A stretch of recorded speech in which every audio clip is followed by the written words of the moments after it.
Okay, we're recording. Perfect. Well, thanks very much, Mark, for joining the podcast. So this is episode 10 of Landscape North. My name is Chris Duncan. I'm hosting today's, and our guest is obviously Mark Mitchell.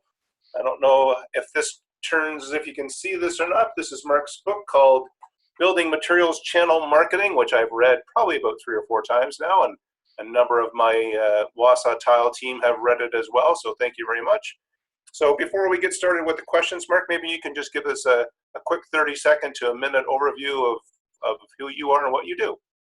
Yes, I've spent my whole career helping building material companies grow the sales of their products through the distribution channel. It's like, how do I get an architect to specify our product, or a contractor to use it, or a distributor to carry it, or whatever the situation is. And I am I'm a consultant, not an advertising agency.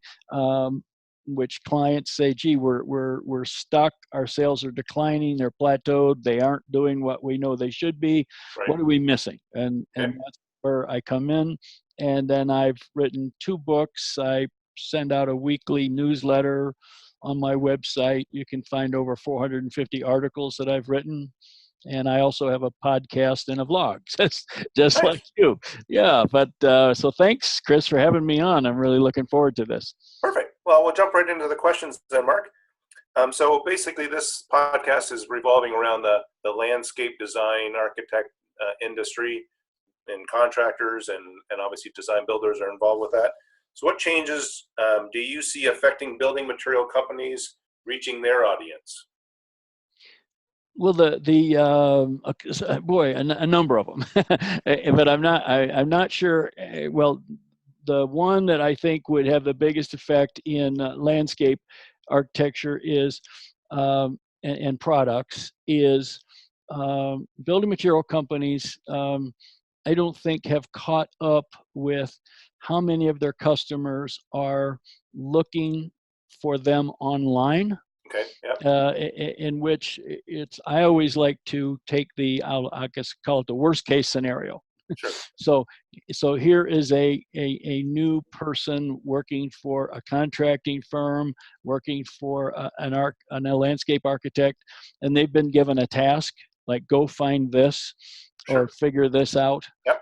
Solve this problem, and they first thing they do is they go online and they Right. just start typing questions in. They don't automatically, and I then make the assumption of they may not know who your company is. They may not certainly go, oh my gosh, they're the big people. Right. They may not know that, right? Yeah. And so that they're going on and they're trying to do, literally in their ideal world, they would solve the problem online without ever talking to anyone. Right. And so I feel like the building materials industry still feels like, well, I have to get a face-to-face meeting with the customer. Sure. And when that can happen, that's great. But there are some customers today, particularly the younger they are, the less they really want to spend time meeting with you. and what they love is like, okay, I do have a question. I do need some help. Perhaps I would like to meet with you, but let it be on their terms. Sure. And so I find that this whole realm of online marketing is an area where most building material companies are not, they're not keeping up with their customers. Sure.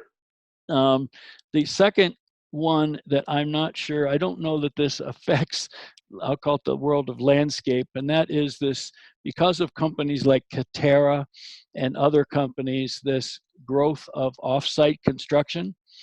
Oh yeah, absolutely. Yeah. In which I don't know how you do landscaping off-site, but maybe somebody's invented it. But I think that that might be a bit of a challenge. Yeah. Right. Yeah. But the thing that it's forcing is to force everybody to look at how can we reduce waste and inefficiency. Sure. And so even if you're still doing it on site, every other part of the project, they're going to be looking and saying, wow, we reduced waste and inefficiency. We got the project done sooner because we did these things. Right. And so the landscape industry needs to also sit back and say, what are things that we can do to help our architects and contractors have happier owners because we help them reduce waste and inefficiency. Sure. Okay? Yeah, one of the big ways that we see on our side to do that is, and as opposed to pour in place concrete benches and pour in place walls, we'll manufacture precast benches and precast walls that get delivered to the site and set in place, so there's not that time waiting for setup and pouring concrete and cure and pouring molds off. So well, that's a great example that it also goes along with our labor shortages. Sure, where if I do have some, I'll use the word concrete labor, I may have other things I'd rather them be doing. Exactly. That can't be done the way you just discussed. The other one is I feel like people are getting a little better about, they're recognizing, do I need to get 3 different quotes on everything? Sure. How much does that cost to get those 3 quotes, and what are we really gaining? Yeah, exactly. So a lot of change in just the whole idea of reducing waste and inefficiency. And the real key to it, I learned from Jerry McCoffey in Tekra, is whenever he's an offsite builder of primarily residential homes in Northern California. And he said, when a builder comes and says, Jerry, I'd like you to build homes for me, he looks at him and says, can you tell me how much it cost you for every extra day that you add to your construction schedule? And if you can't answer that question, I can't help you. Right. And so some different metrics are entering in.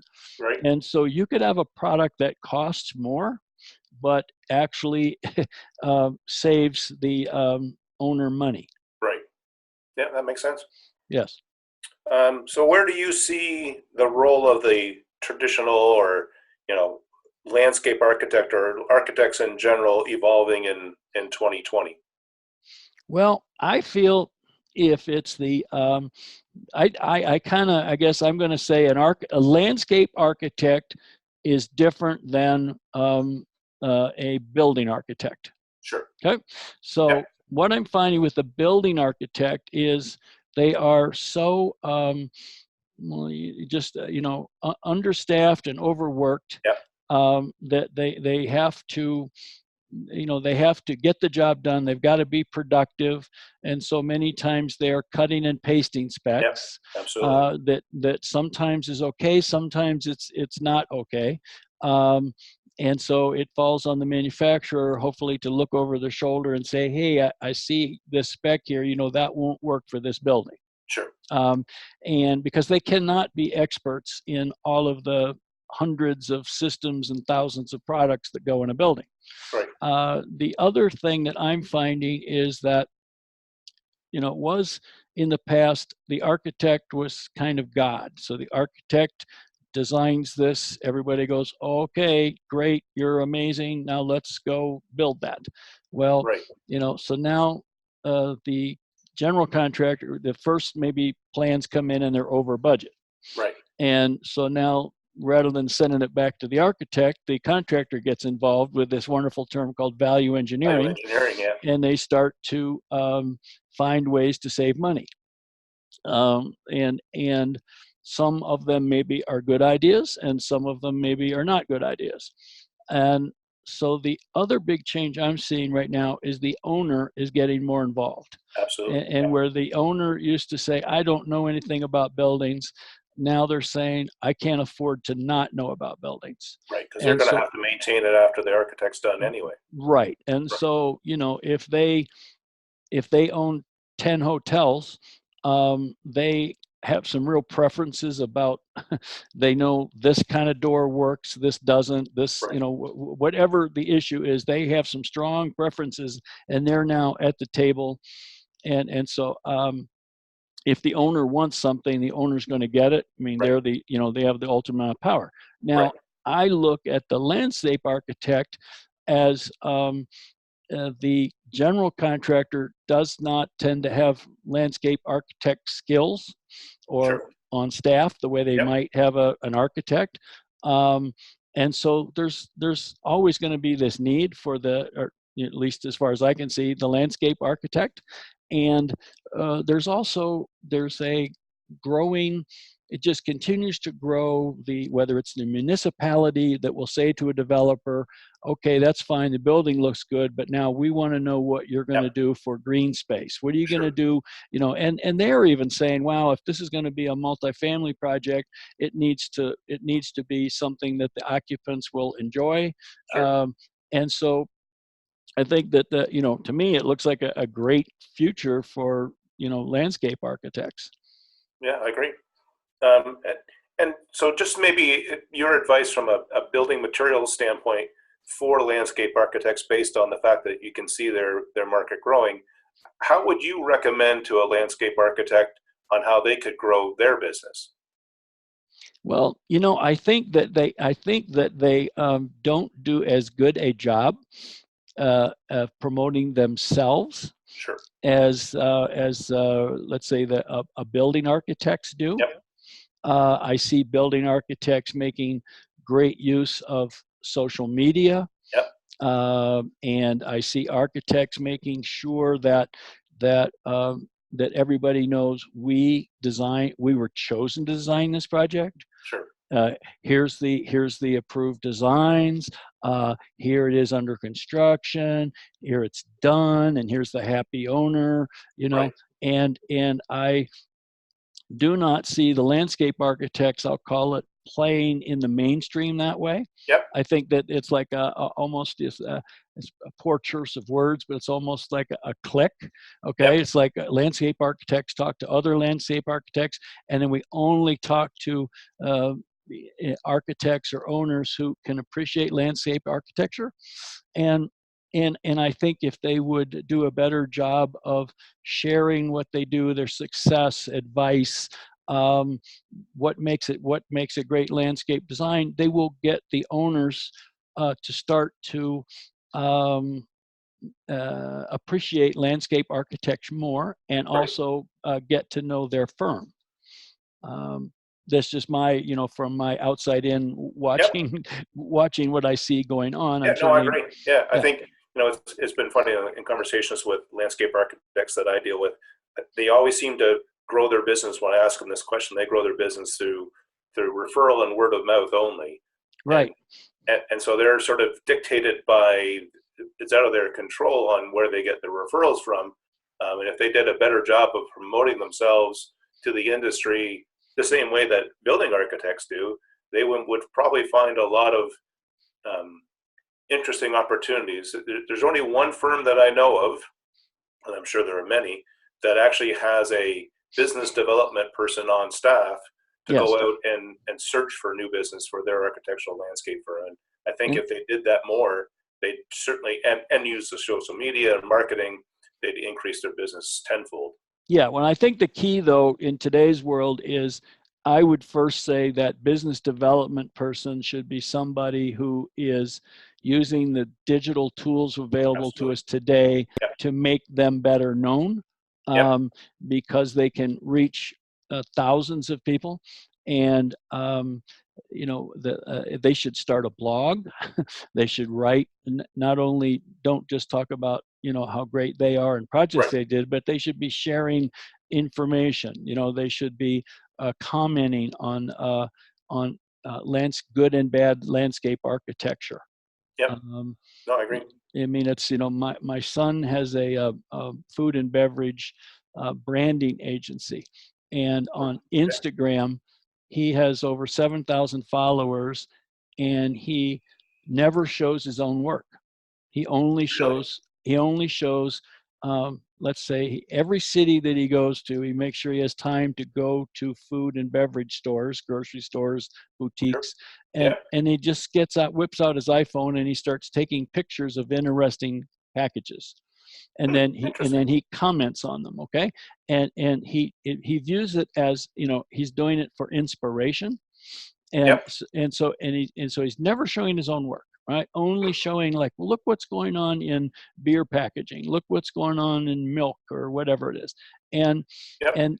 so he gets a couple times a month, he gets an inbound inquiry. We follow you on Instagram. Hmm. We like the way you think. We would like to talk to you about working for us.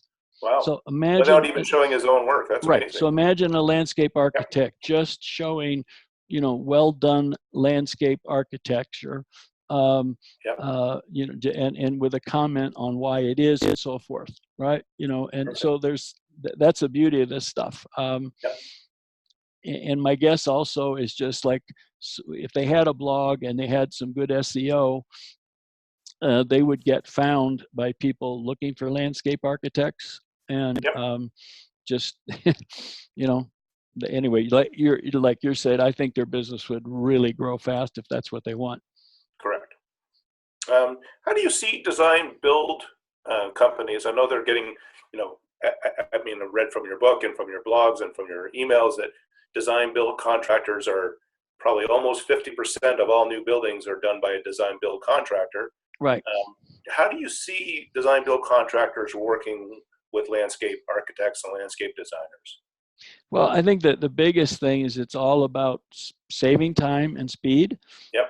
and, you know, once again, reducing waste and inefficiency. And what is hard for most people to, if they're not involved, is they are they're multitasking, where the Yep. typical way of doing things is, you know, they wait till one phase is done, then they move to the next phase. You know, like Yep. we do an initial design, uh, we make some revisions, then we do a final design, then we send it out to bid, then, you know, we have to rebid it, then we go get permits, then we this, you know. Well, Yep. you know, they're actually starting construction maybe before the design is totally done. Sure. Yep. It's literally like, well, we have the foundation designed, we don't have the roof designed, but you could get going on the foundation, and when Yep. it's time for the roof, we'll have the roof designed. Okay, Yep. and and and so how and when does landscape architecture plug into that? Okay, Yep. they seem to me to be something that's always at the, you know, at the end, Yep. and so then it's kind of like, okay, if they've gotten the rest of the building done and you're holding things up, you know, how could you rethink that your process so that, you know, that landscape architect isn't the last person done? Got it. Yep. Makes sense. Um, so you talked a little bit about social media and then also about building materials companies. So as a building material company, in addition to being better informed and better available online, any other tips for fellow building materials companies for the landscape marketplace? I think that the better that, you know, the landscape architect and the landscape contractor, and if there's a distributor or dealer involved in Yep. there, the better you know their businesses. Okay, like what are the challenges? You know, what is it like to work in a landscape architect firm? Yep. What are their biggest problems? What are their biggest challenges today? Okay, that have, you know, thinking of it, you know, at a 30,000-foot view, not from, Yep. well, how do they use more pavers? Okay, Sure. and stepping way back and trying to understand their business, not as it relates to your product. Um, and the same with the contractor and Yep. anybody else. Understand their business first. Have as much knowledge about their business as you do about your products, and then two things happen. One, you are able to have much better conversations with those people.